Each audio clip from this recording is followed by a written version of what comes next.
李慧瓊議員你好啊，我哋係平天 KOL。好叻喎，平天 KOL 犀利。多謝你喺百忙之中抽空嚟臨我哋嘅校慶嘉年華，並且接受我哋嘅訪問。見到你嚟探我哋真係好開心啊！我都好開心啊，見到啲學弟學妹。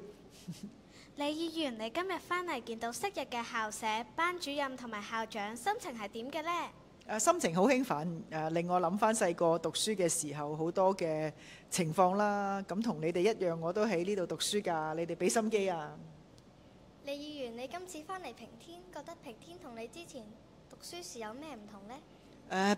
其實變化都好大。平石村呢，眨下眼都係一個50多年嘅屋邨。咁平天呢，係同平石村一齊長大嘅。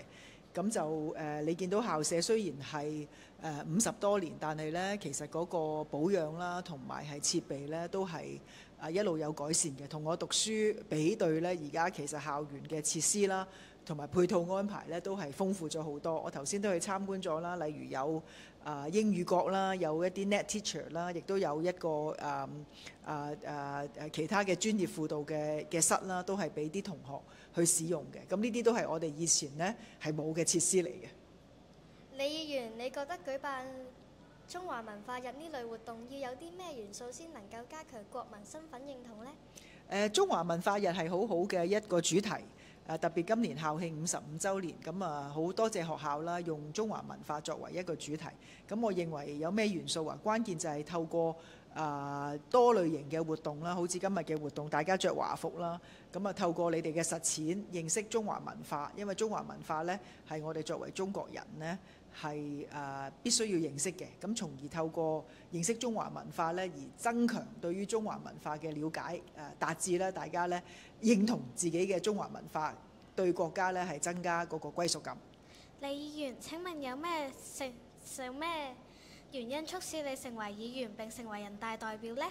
議員同人大都係同樣嘅目標嘅，都係為市民服務啦。咁我同你哋一樣啦，讀書嘅時候呢，都係好中意做參與好多課外活動嘅，亦都參與制服團體。我記得我當時係小女童軍嚟嘅，咁呢就後尾讀中學啦，讀大學亦都參與不同嘅制服團體同義工服務。咁你問我點解做議員呢？其中一個好主要嘅諗法呢，就係服務社會咯，因為自己喺呢度長大。